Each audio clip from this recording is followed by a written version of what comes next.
In the dim, smoke-filled aftermath of a brutal ambush in the rugged valleys of Afghanistan, Colonel Harlan stood before his battered squadron, his voice cracking like thunder over the radio static. "Any Apache pilots alive?" he barked, his eyes scanning the bloody faces of survivors huddled in the makeshift command tent. The silence was deafening, broken only by the distant wail of medevac choppers. Then, from the shadows at the back, a quiet woman raised her hand, her flight suit torn, her face smeared with dirt and determination. This is the story of Captain Elena Vasquez, the unsung hero who defied death, shattered stereotypes, and reminded us all that true strength whispers before it roars. Stick around till the end, because her journey from the cockpit to that raised hand will leave you questioning what you're truly capable of. Whispers in the sky. Captain Elena Vasquez had always been the quiet one. Growing up in a small Texas border town, she learned early that words were cheap, but actions could echo forever. Her father, a Vietnam vet with a Purple Heart and a perpetual limp, taught her to fly before she could drive, crop duster slicing through dusty fields under endless blue skies. "The sky doesn't care about your gender or your fears, Mija," he'd say, his calloused hands steady on the controls. "It only respects those who respect it." Elena took that lesson to heart, enlisting in the army right out of high school, trading prom dresses for fatigues and proving herself in flight school, where the boys clubbed together like a pack of wolves. She wasn't loud about her ambitions. She let her precision maneuvers and flawless simulations do the talking. By 28, she was piloting the AH-64 Apache, the Army's deadliest helicopter, a beast of rotors and rockets that could turn a battlefield into a graveyard. Deployment to Afghanistan in 2012 was her crucible. The base in Kandahar was a fortress of sandbags and barbed wire, where the heat baked your skin and the nights brought whispers of Taliban scouts probing the perimeter. Elena's squadron, the Viper Fangs, was tasked with close air support for ground troops pushing into insurgent strongholds.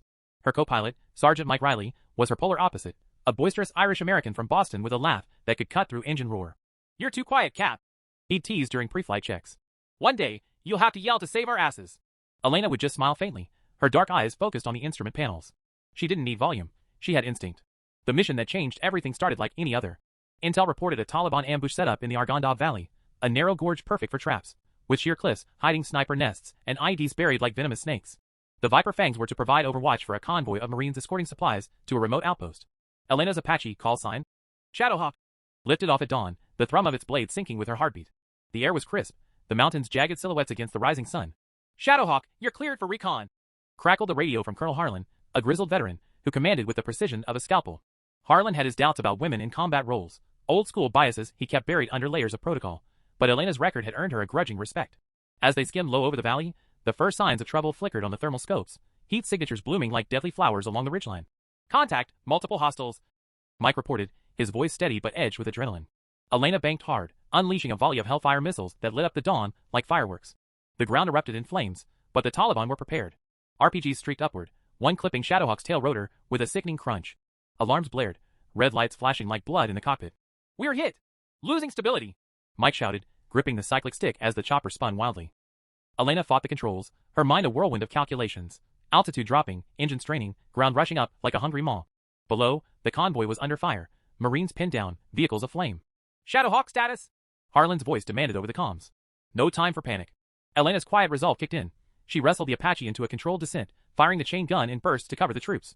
"We're going down, but not out," she muttered, more to herself than Mike. The impact was bone-jarring, a skid across rocky terrain that sheared off the landing gear and sent sparks flying.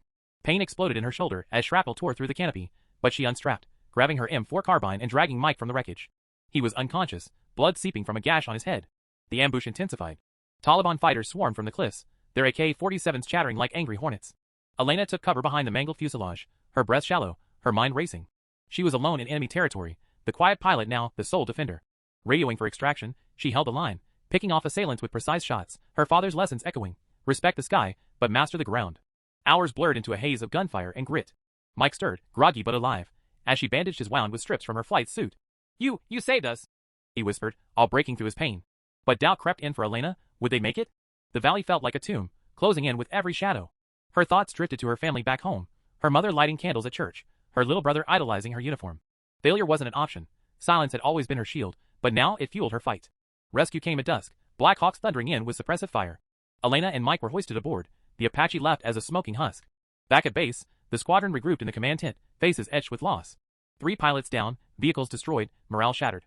Colonel Harlan paced, his uniform stained with sweat and regret. "We lost good men today," he said, voice heavy. "Any Apache pilots alive?" The question hung like a noose.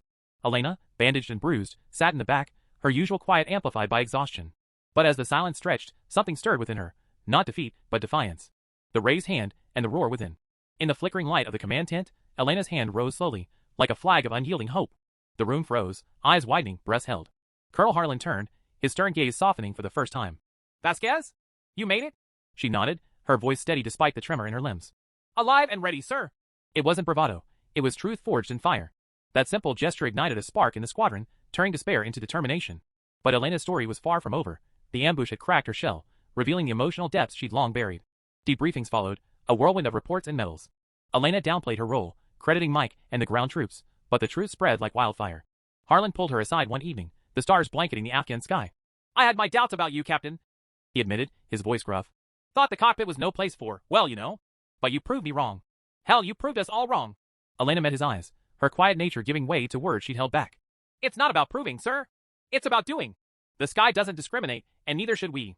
That conversation marked a shift, for Harlan, who began advocating for more women in combat roles, and for Elena, who found her voice amid the ruins. Challenges mounted in the months ahead. Physically, her shoulder injury sidelined her for weeks, rehab a grueling test of patience. Emotionally, nightmares haunted her, the spin of the chopper, the faces of fallen comrades. Mike, recovering beside her in the med bay, became her anchor. You were quiet before, Cap, but now? You're a force, he'd say, sharing stories of his own fears, leaving a wife and newborn back home. Their bond deepened, a relatable reminder that heroes aren't invincible. They're human, scarred, and scared. Elena confided in him about her doubts. What if I'm not enough next time? Mike's response was simple. You were enough when it mattered. That's all anyone can be. The squadron rebuilt, Elena leading training sessions with a newfound assertiveness. She mentored younger pilots, especially the women trickling in, sharing tales of the ambush not as glory, but as lessons in resilience. Silence isn't weakness, she'd tell them. It's the space where strength gathers. One key challenge came during a follow-up op in the same valley. Intel suggested remnants of the Taliban cell. Fear nodded her, but she volunteered for lead Apache. Shadowhawk reborn. Mike joked, but his eyes showed pride. The mission was tense. Scouts reported movement, echoes of the past ambush. Elena's hand steadied on the controls, her mind clear. When contact came, a smaller force, but fierce, she orchestrated the strike with surgical precision, no losses on their side. Resolution came not in vengeance, but in closure, the valley secured, supplies delivered, lives saved. Back home after rotation, Elena's story went viral. Interviews, a book deal, speaking at veterans events. But the real impact was personal. Reuniting with her family, she hugged her father tighter, whispering, You were right about the sky. Her brother, now enlisting, looked at her with hero worship eyes. The inspiring message crystallized in her TED Talk. In the quiet moments, we find our roar. Adversity doesn't define us. How we raise our hand against it does. Elena's journey, from silent pilot to vocal survivor, reminded the world that true courage often starts with a whisper, building to a thunder that echoes eternally. And in that, we all find a piece of ourselves, ready to rise.